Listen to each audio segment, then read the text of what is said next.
여러분 안녕하셨습니까? 우리 즐거운 안식일을 맞이하게 되었습니다. 오늘도 우리 계속해서 우리 온라인으로 가족 공부를 하도록 하겠습니다. 잠깐 머리 숙여 기도드리겠습니다. 하나님 아버지 놀라운 은혜에 대해서 감사합니다. 오늘도 저희에게 안식일을 주시고 주님을 기억할 수 있도록 은총 내려주셔서 감사합니다. 오늘 우리 가정 공부할 때 성령께서 저희 마음을 주관하여 주시옵소서. 또 부족한 이 소자의 입술을 주관하여 주시옵소서. 예수님의 이름으로 간절히 기도드리옵나이다.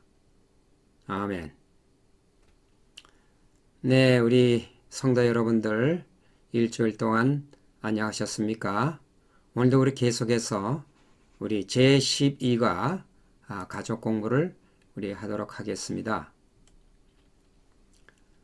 오늘 우리 제목이 안식일입니다.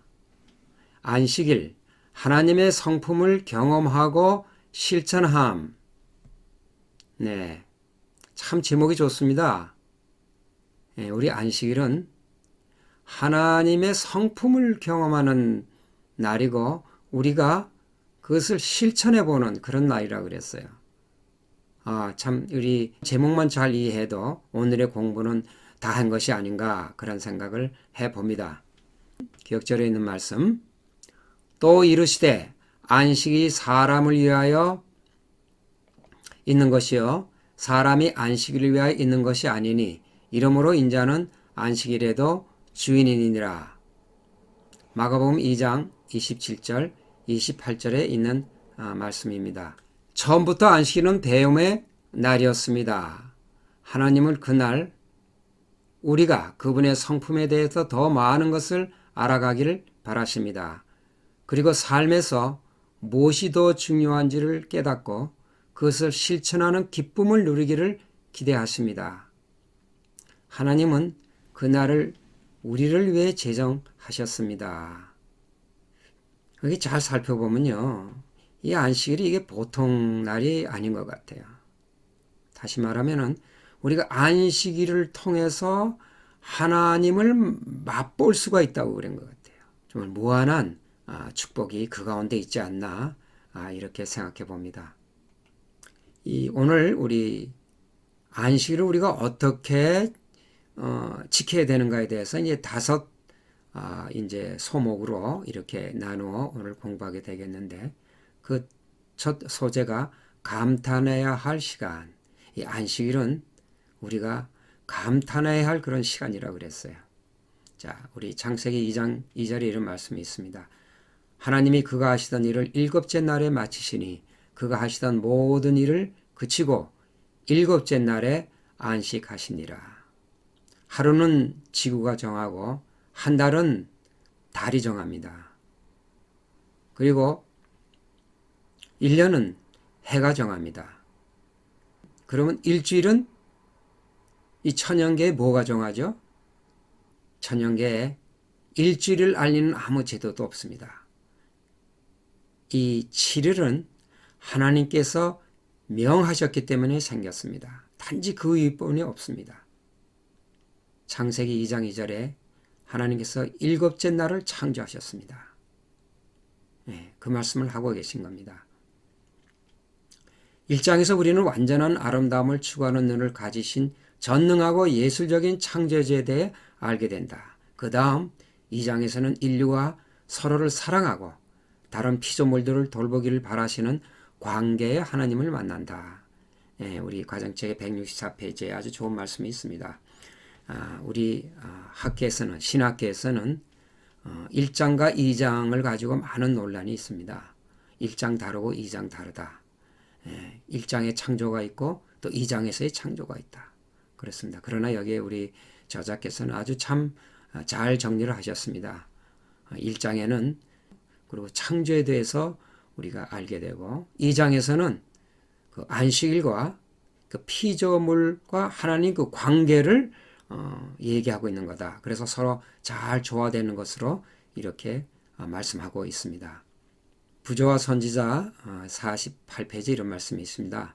하나님께서는 낙원에서도 사람에게 안식일이 불가결하다는 것을 아셨다.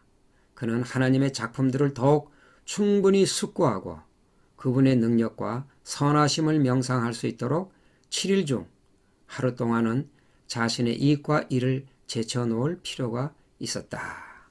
이 안식일은 하나님과 인간 사이에게 꼭 필요한 제도라고 말씀했습니다. 그리고 이 안식일은 죄 짓기 전에 세워진 날입니다. 이 죄 짓기 전에 사람들에게도 안식일이 필요하듯이 우리 죄인에게는 안식일이 얼마나 더 필요할까요? 자, 그리고 우리 164페이지에 아주 참 좋은 말씀이 있습니다.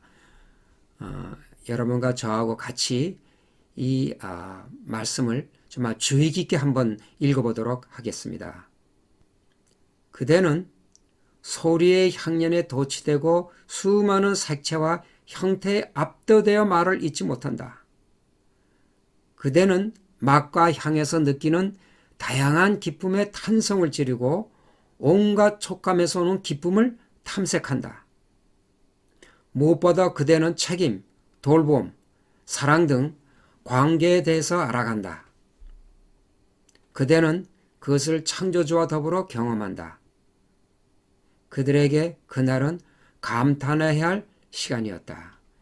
여기 감탄하는 법에 대해서 우리 잘 설명을 하고 있습니다. 여러분 어떤 감이 좀 옵니까? 그렇게 쉽게 잘 안 오죠. 제가 저의 그 짧은 경험을 소개하면서 이 말씀의 의미를 좀 더 생각해 볼까 그렇게 생각합니다.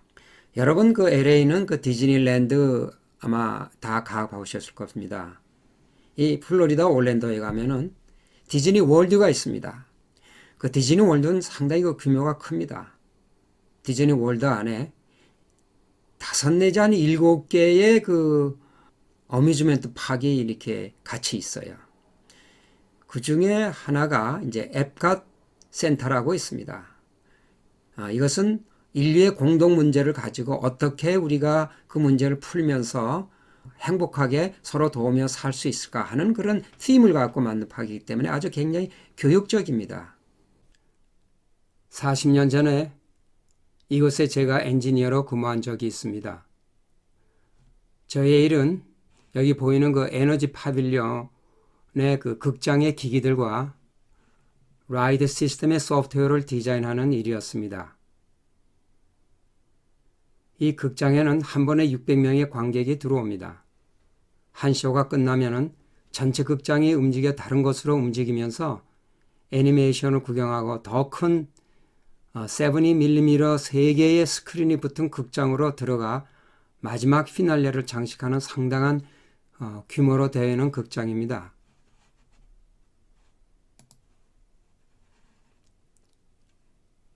(1981년 10월 1일) 오프닝 데이트를 저는 잊지를 못합니다. 관광객이 예약을 하고 오는 팀파크이기 때문에 그날 반드시 모든 것이 제대로 작동이 돼야 했습니다. 그날 오프닝하는 날 저도 밀려오는 관광객들과 같이 극장 가운데 앉았습니다. 저는 마음이 조마조마했습니다. 혹시 잘못하여 쇼가 멎어버리면 어떻게 하나. 제 옆에 한 백인 엄마와 보이가 들어와 앉았습니다. 그 보이에게 제가 자랑삼아 내가 이 파빌리온을 움직이게 디자인한 엔지니어다. 그랬더니 그는 눈을 크게 뜨면서 마미, he made all this 하면서 저를 아주 경이스러운 눈으로 보는 것이었습니다. 엄마는 자기 보이가 그 만든 엔지니어와 같이 있다는 것에 무척 기뻐하는 모습이었습니다. 그리고 감동 어린 눈으로 저와 인사를 나눴습니다. 이것은 실내에 시설된 애니메이션입니다. 고생대 동물들이 서기가 되어 오늘날 우리에게 유익을 준다는 교육적인 쇼입니다.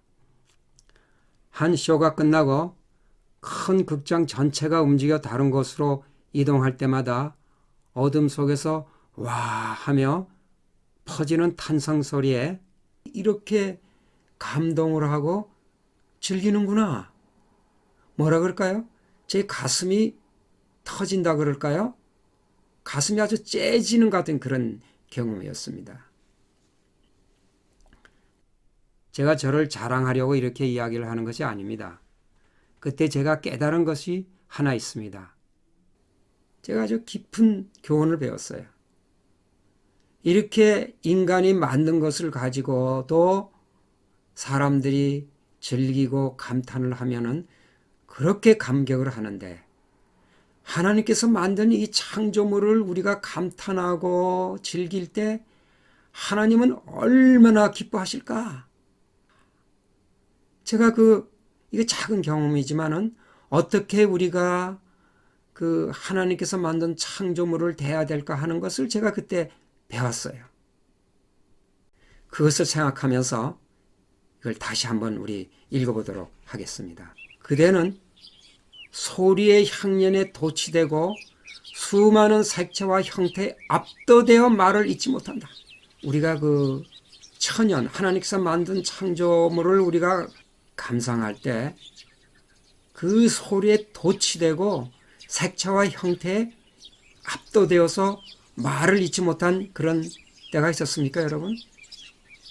그리고 그 숲속에 가면서 나오는 그 향내를 맡으면서 아주 기쁨의 탄생을 지르고 온갖 촉감에서 오는 그 기쁨을 탐색해 본 적이 여러분 있습니까?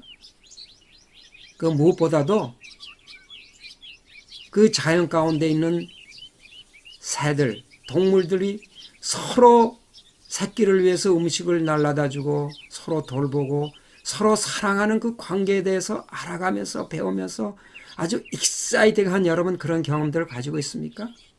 하나님께서는 하나님께서 만든 그 창조물을 그렇게 감탄하기를 원하십니다.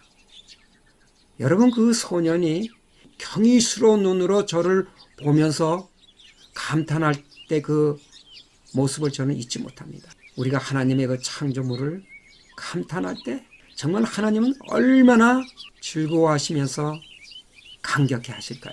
안식일은 감탄해야 할 시간입니다. 또 안식일은 재발견의 시간이라고 그랬습니다.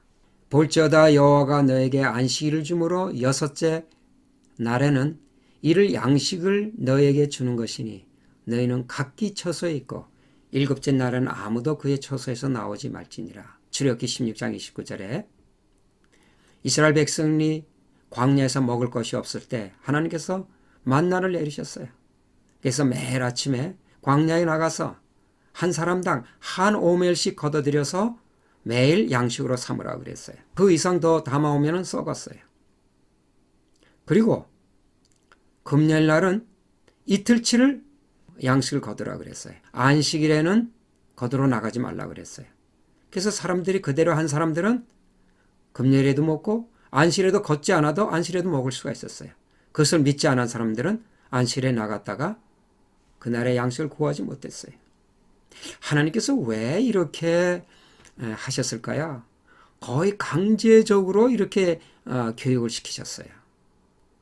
너희는 법을 지켜야 되느니라 하고 강압적으로 법을 지켜서 그렇게 하셨을까요? 그렇다고 생각하지 않습니다. 하나님께서는 좀 강제적이지만은 창조주를 백성들에게 알리기 위해서 이러한 이적을 행하시면서 이스라엘 백성들을 교육시켰습니다. 우리는 무엇을 재발견해야 하는가? 여러분 우리 무엇을 재발견해야 됩니까? 그분은 나의 창조주라는 것을 우리가 발견해야 돼요. 그냥 단지 그분은 그냥 창조주다. 그냥 어떤 신이다. 그것이 아니라 그 창조주가 바로 나의 아버지라는 것을 발견하는 것은 우리에게 절대적으로 필요합니다. 아버지라는 의미는 책임을 지겠다는 말입니다. 여러분 여기 우리 다 아버지가 있습니다. 어머니도 마찬가지입니다. 정말 한 잘 살고 있는 딸을 데려다가 얼마나 여러분 고생을 시켰습니까? 책임을 느끼지 않았어요? 또 그 사회 난 자녀들을 보면서 모든 아버지들은 책임을 느껴요.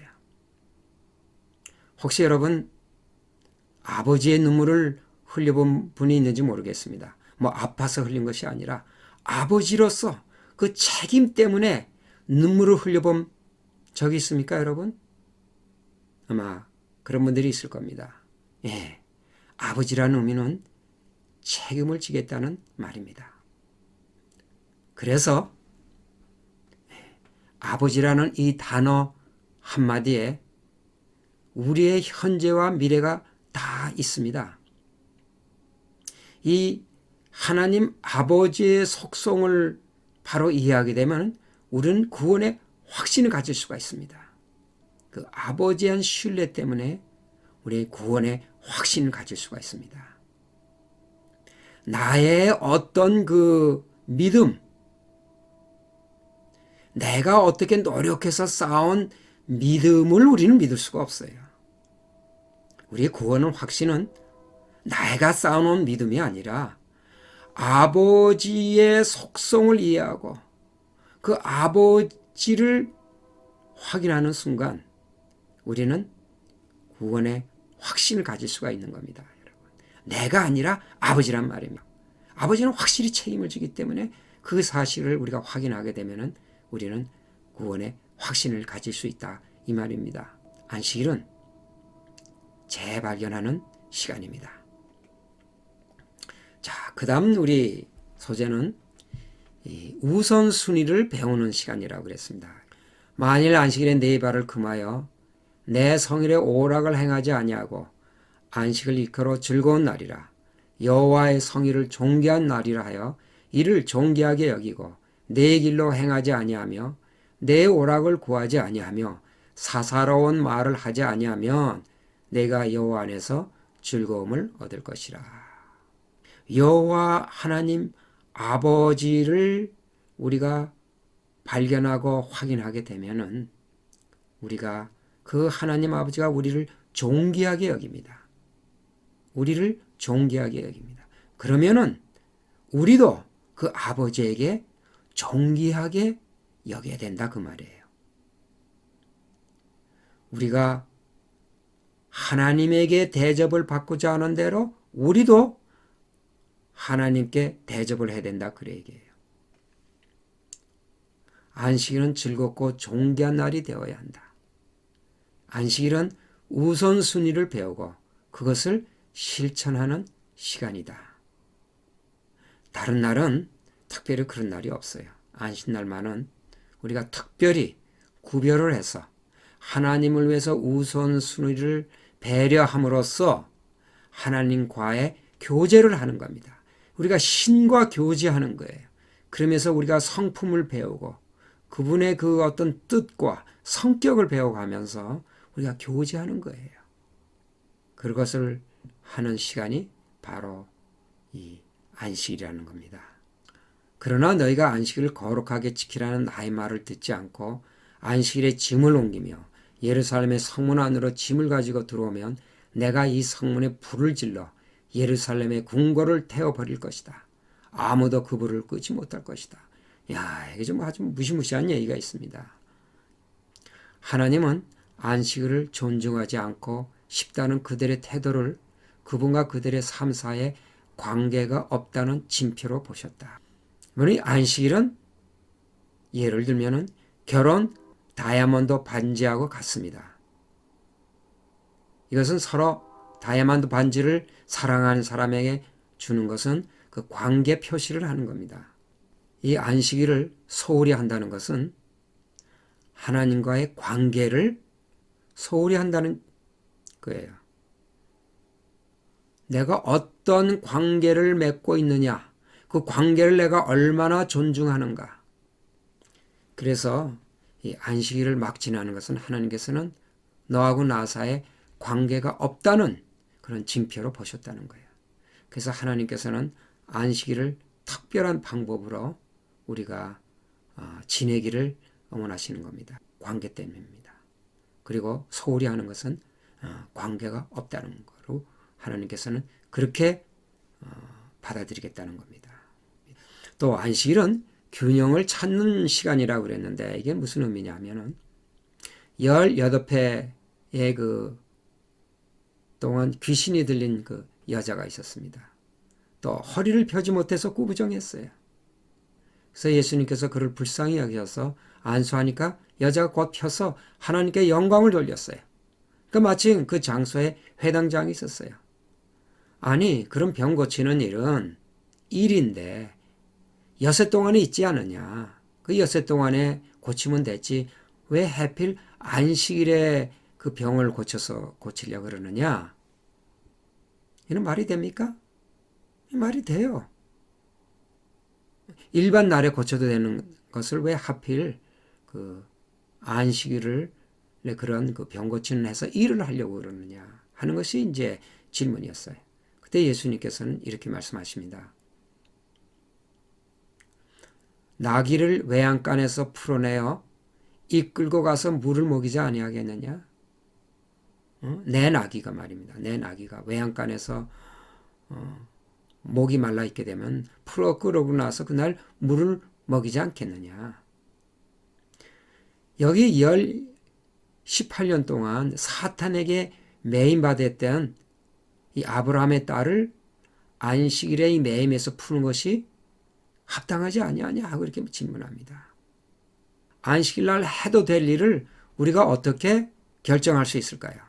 이 회당장의 질문도 그렇게 틀린 말은 아니에요.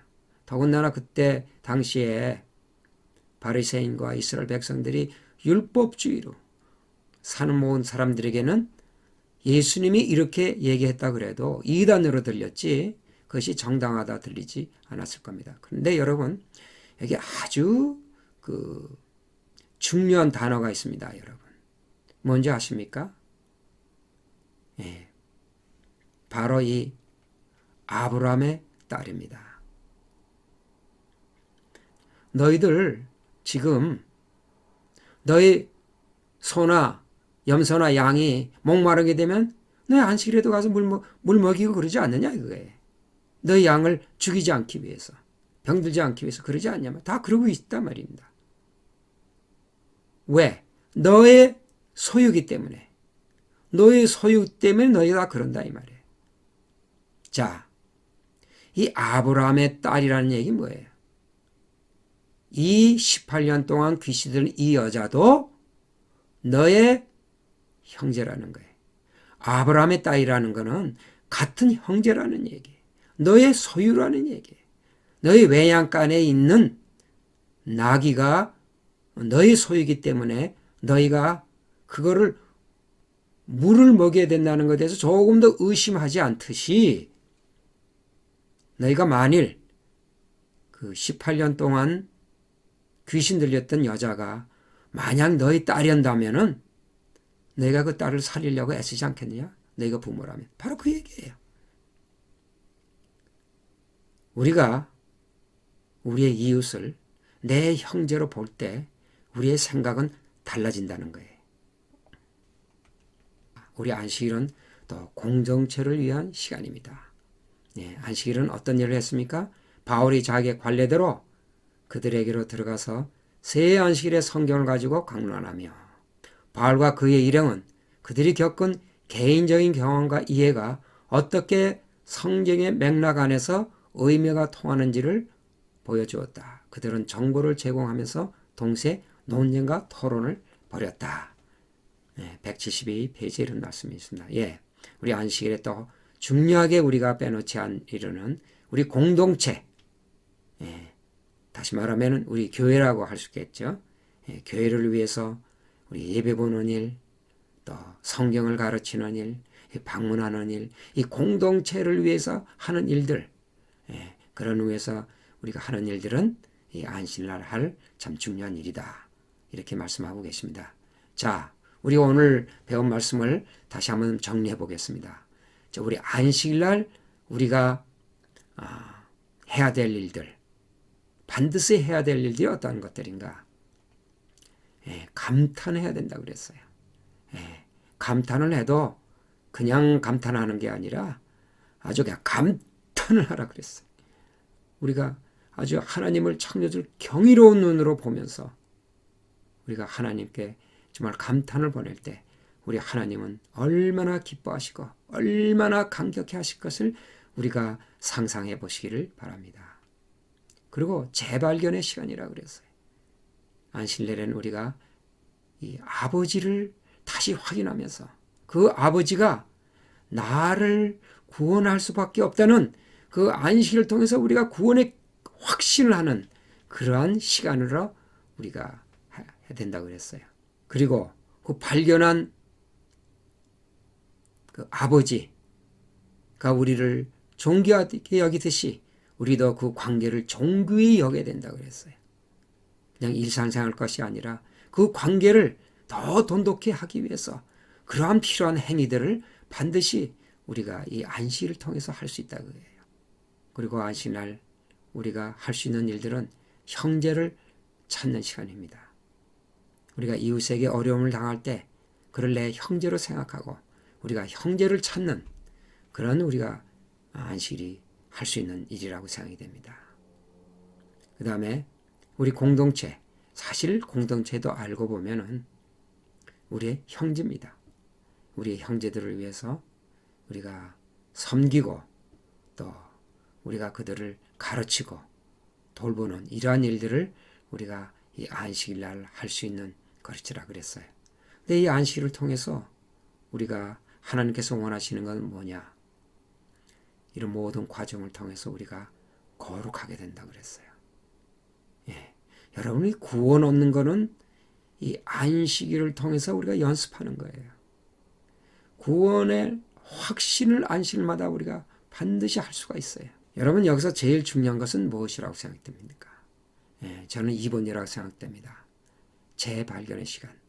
반드시 우리가 해야 될 것은 안식일 날 그 아버지를 통해서 우리의 구원의 확신을 하는 시간을 반드시 가져야 돼요.